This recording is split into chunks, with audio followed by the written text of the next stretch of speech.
Listened to and viewed from over 95 countries from around the world, this is the GridCast. I am your host, Danny Cox, and with me is my co-host.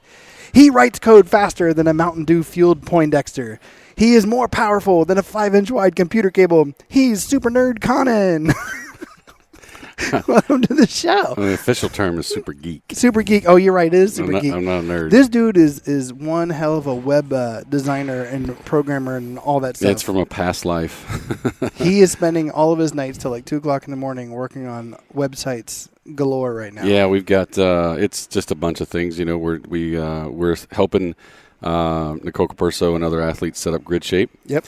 So a lot of things going on with that, and also the Mid-Atlantic Grid League website went live. I didn't really build that one, so I don't take credit for it, but I did help put a lot of it together. Oh yeah, and then you're on Gym.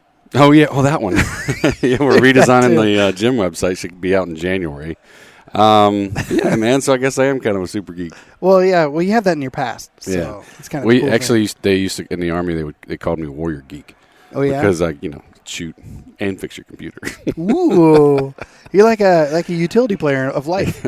You know how much shit you take in the infantry for being a geek, for knowing a lot, especially in 1990, in '89, and even the fact that I even knew what the hell a computer was. Right. I don't even think Facebook was up yet. Oh, bro, no. The World Wide Web was like text when I started. Yeah. All right, guys. What we got going on in the world of grid-ish stuff? Yeah, so coming up on December 5th, Move Fast Lift Heavy, that's Christian Harris's company, is throwing an invitational up in Long Island. Tons of grid athletes are going to be there. It's going to be a pretty awesome event. So yeah, we were actually going to try to be there, but we're going down to visit some other grid athletes. We'd already set up not meetings with. We don't do meetings. No, in Bama. Hangouts. Yeah, we're going down to Alabama. So we can't make it to the invitational. Oh, speaking of invitationals, yeah, the Mid-Atlantic Grid League. Yep. Tournament invitational is November 21st, 22nd.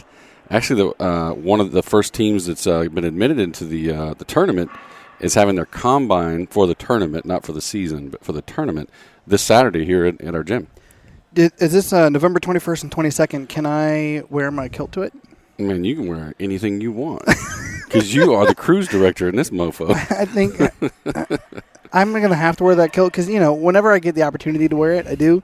To support the hooligans. Of course. Yeah, the Northern Virginia Although hooligans. Since I'm emceeing it, I don't know if I can technically say I'm supporting the hooligans, but I'll be wearing the kilt anyway. Right, just, randomly. You're just looking for an excuse not to wear underwear.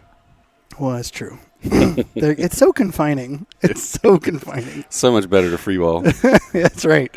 So, okay, with that said, we're going to talk about who we interviewed today. So we have Luke Espe and Joshua Arcona from the Baltimore Anthem. They are coming up next. We talked about basically how Baltimore can improve this next season. They talked about how they understand grid a little bit more, and they understand the demands it has on your body, right? So we talked about that. We talked about what amateur leagues, how to help an amateur player move up, and then also talked about training programs and stuff like that on the offseason. So yeah, it's awesome. And let us know, guys, what you think about this new format. We're probably just going to have it in the offseason. Part of it is we've kind of shortened the show a little bit, make it a little bit more poop time worthy. Yeah, that's so right. You can get through it real quick, and then we'll probably lengthen the show again when we get back in the season. And when other amateur leagues pop up and stuff like that, and their seasons start rolling. So probably early next year. But let us know what you think. Yeah, we'd love to hear it. So let's get on and start the interview.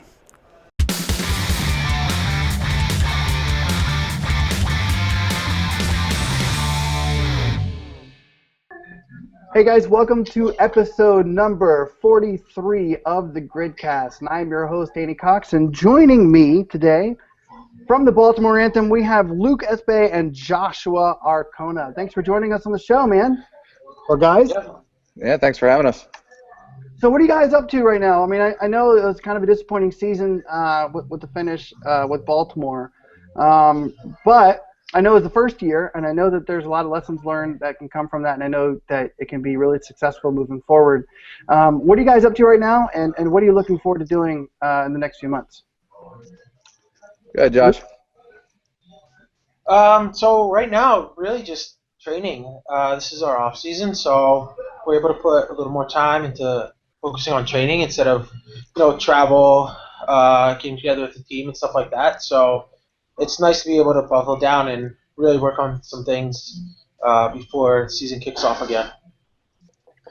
Nice. And what about you, Luke? Just recovering from the season. It was that was a tough season for me. Going from the first camp from Grid and then going back into training for the games and then hitting the games up and then getting right back into Grid. It was just two very different sports. It beat me up pretty good. Decided when it was over I was going to step back on a few things with volume and fix some skills, do a lot of skill training. That was a big thing for me, was a lot of these Grid skills and the weightlifting.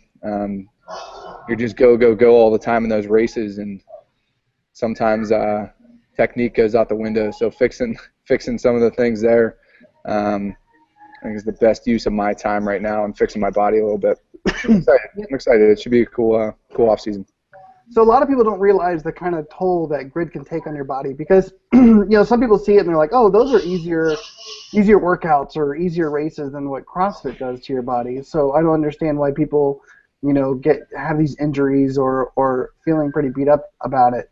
Can you explain to people why Grid is different on the body than it is for CrossFit? You want to hit that one up, Josh, or you want me to take it? Yeah, so I think looking at Grid, I remember this from the first pro days. They seemed, it seemed like no problem. You go out there and it's totally different. I would compare it to almost doing Fran 11 times in 2 hours. It's the intensity is what it is. It's such high intensity that you walk away from that and you're smashed like you just did Fran. And then you're expected to rest 30 seconds or 2 minutes and go do it again at the same speed, and that's what gets to you. And then the overall volume, when you do look at the volume is pretty high, especially for certain athletes. I think the utility players a little bit more than some of the specialists, but the volume is pretty high, and the weights are pretty heavy, and the gymnastic skills are pretty high level. So by the time that's all said and done in a 2 hour period, one match, you're pretty crushed. It's also pretty tough on your joints too. I mean, a lot of those movements. Yeah, and I know that everybody's different. Everybody feels different ailments in their bodies, and it probably depends upon a lot what your movements are. But is there a specific part of your body that gives away more than other parts of your body during the course of a Grid match? I noticed a big thing in myself, especially, and then some of my teammates, was anything upper body pulling. So your bicep tendons, a lot of like elbow kind of stuff and a lot of shoulder stuff. People were really, a few days at camp and then going to a match, people were feeling it by the end of it for sure.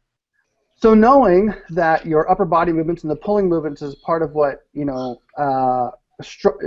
part of the struggle that you have in the course of a match, what can people do who are listening right now, who are watching right now, do to prepare for that for the next season for amateur leagues or recreational leagues?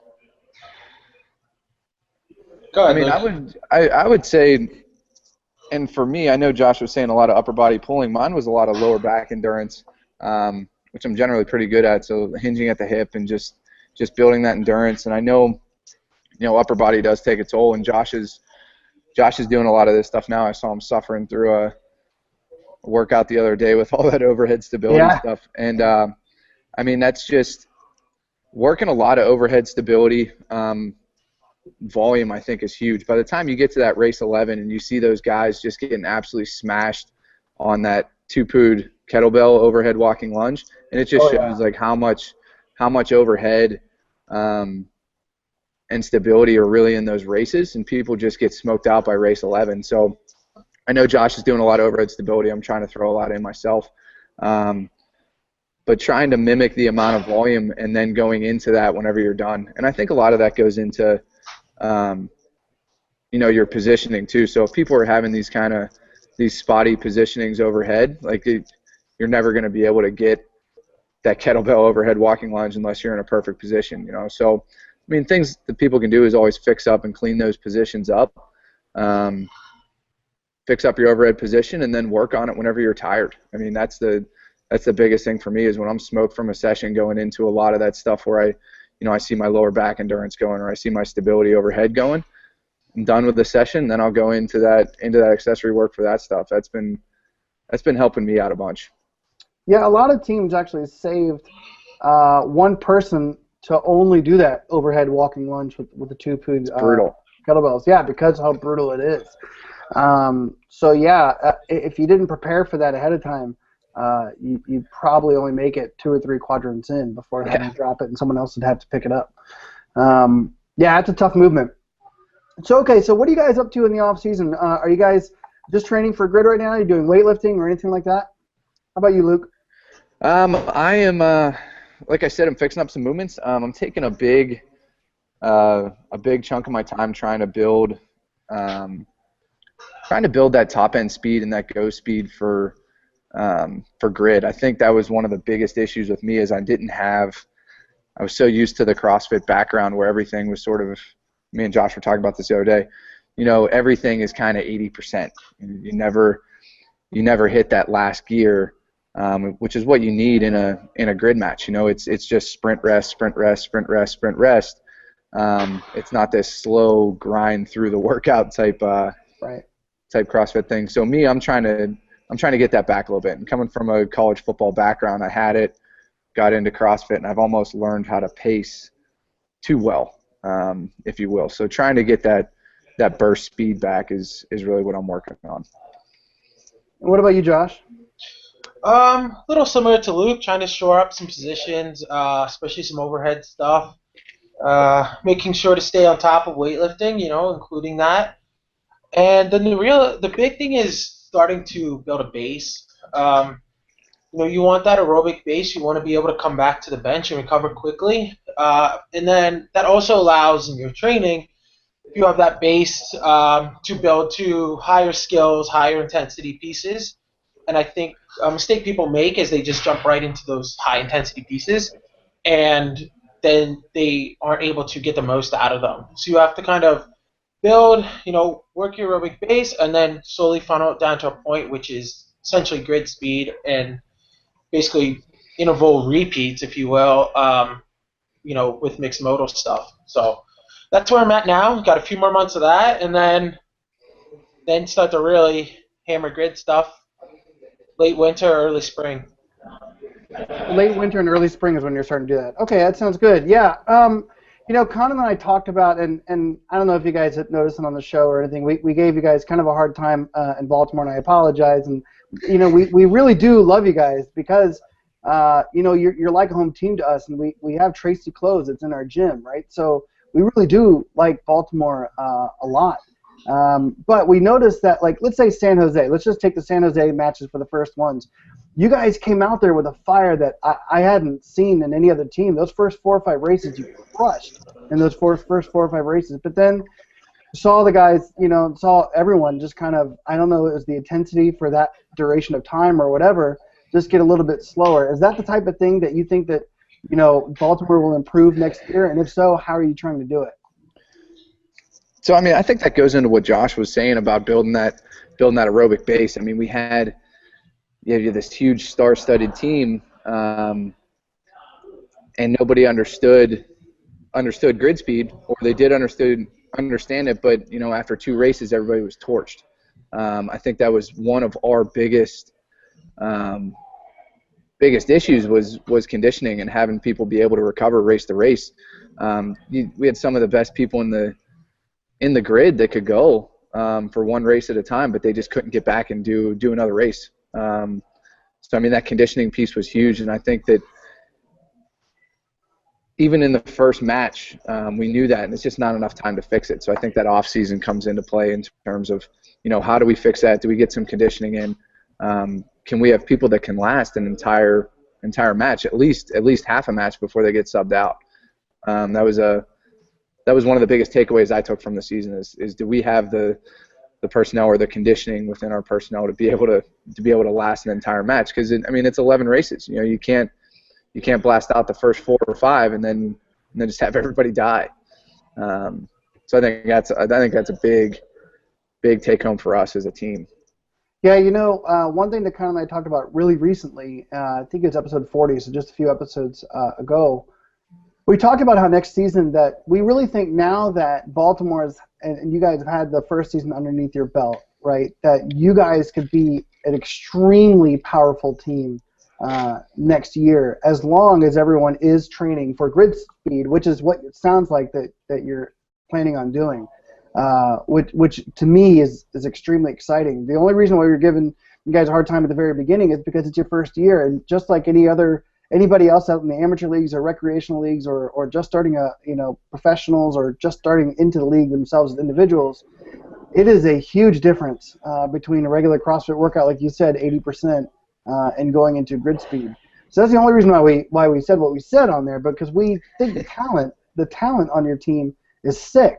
And you guys should be able to really dominate the league, in my opinion. So anyway, so you guys are training now and end of December and January again for grid. So how long? When does the season start? You guys been notified of that yet? We haven't really heard much about when it's starting. We're kind of guessing the same time as last year, but not that we know of yet. So we're just kind of going off of what the past 2 years have been like. Have you gotten any direction from your coach? Has Garrett been giving you guys workouts now that, even though the season is over? Because I know that during the season he was doing testers and sending out testers for people. And are you guys working? Is he giving you planned workouts now? Not really. I think most of the athletes actually have their own individual coaches who are aware of what they're doing and where they're going. And these coaches, they've built a relationship with these coaches, and the coach knows where that athlete is and what they need to work on, what they don't need to work on. So it works out really well that these athletes are working with who they're comfortable with, and I think that's important. So right now, no. I'm sure it will come eventually to start to kind of see where everybody's at and see if he needs to kind of direct them in different places. But right now, everybody's working on their own, and so that's the direction we're going in now. You guys are roommates, right? Yeah, Yep. We live together now. So is that because of the Baltimore Anthem you guys met and became roommates? Yep. That is pretty awesome. And you hear stories like that all over the grid. There's different teams and different people that have moved closer to other teammates and stuff, and it's really cool to see that kind of camaraderie and people are kind of changing up what they're doing in their lives and stuff, and that means to me that the sport is more legitimate and it's exciting to see. So do you think that coach? So I'm looking at it from outside perspective and just to maybe educate other people and educate myself too. You're saying that you guys have individual coaches that understand your individual needs. But does that coach then talk to Garrett or talk to anybody from the organization that also see where that you as a puzzle fits to the whole piece for the team? I think that's feedback that we get directly from Garrett. We kind of pass that along to our personal coaches. I know that Garrett hasn't been in contact with my personal coach, but like he gave me feedback in terms of like what his vision is for me as my role on the team, what I need to work on, what I need to do. And, I pass that along to my coach and see what he comes up with for that. So, no in terms of direct communication, but it gets to the right hands that it needs for. How important do you think it is for those amateur leaguers out there who are trying to make it to pros? How important do you think it is for them to have their own individual coaches? I think it's incredibly important for them to either have a coach or have a program that they're following.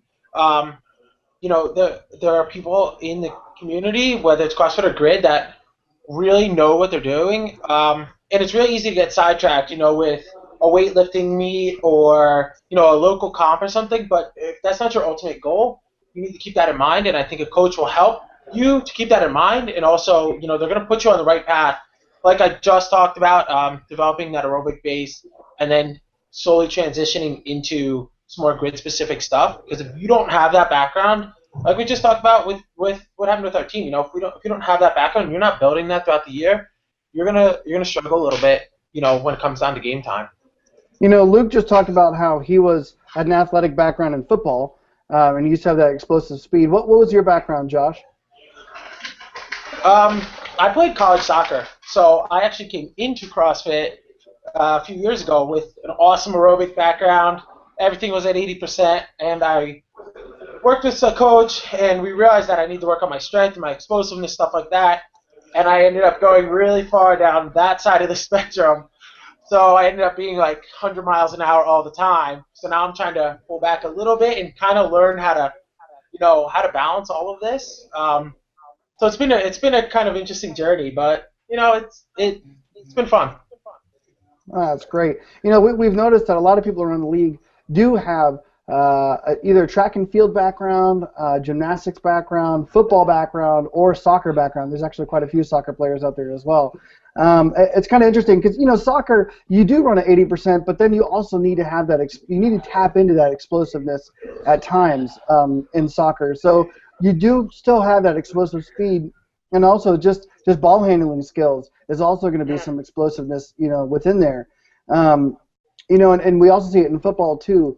Yeah, it's interesting the type of backgrounds that we hear from people. Not many people just come into this hey, I found CrossFit, then found Grid.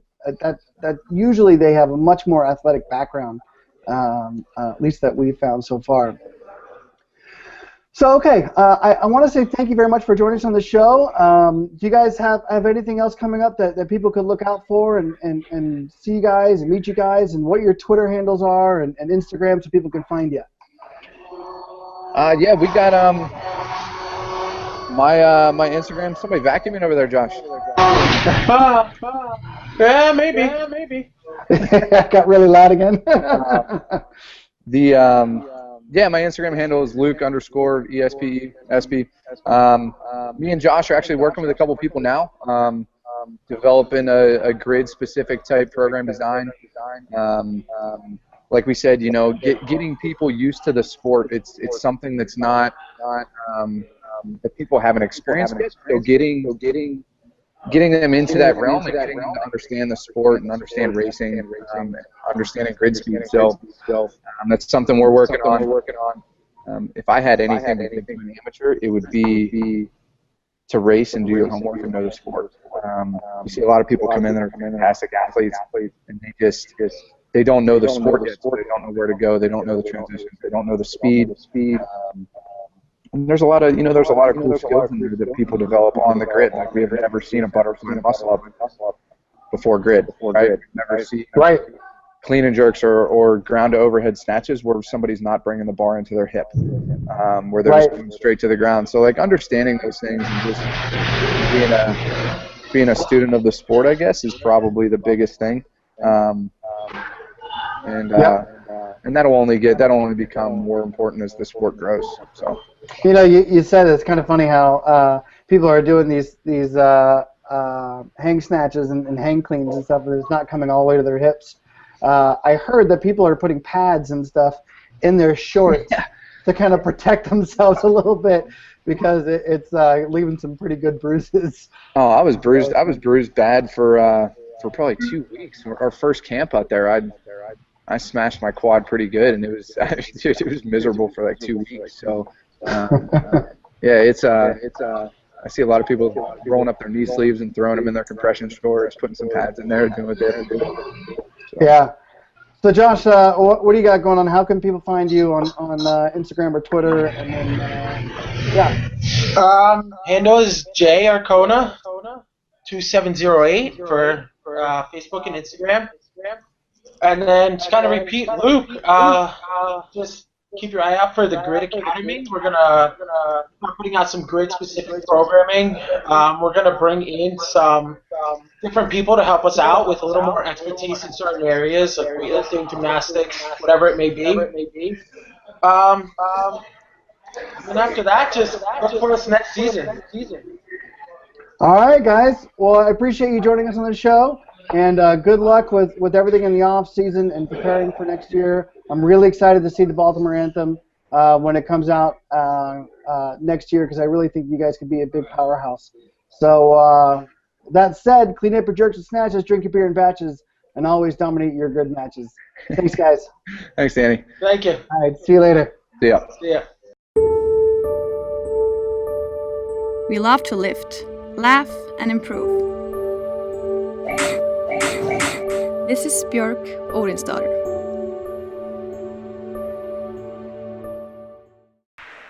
Remember the old days when we sucked at this? You know? Kind of like now still? No. It's funny how just more comfortable we get in front of the camera and talking on the microphones. Hopefully that comes through. I don't know. They might say, y'all used to be professional. If they're still listening, they can tell us. Still listening. Well, they had to listen. That was a great interview. Yeah, it was really good. So thanks, Josh Arcona and Luke Espe, for joining us on the show. Learned a whole lot of information, and appreciate you joining us. So, with Follow that us said, on Facebook. Yes. Like us on Instagram. Tweet us on Twitter. And all that good stuff. Tickle our newsletter. Hey, go to Grid Shape Training on Instagram and go ahead and like that one too. Oh, yeah. Yeah, Grid Shape Training.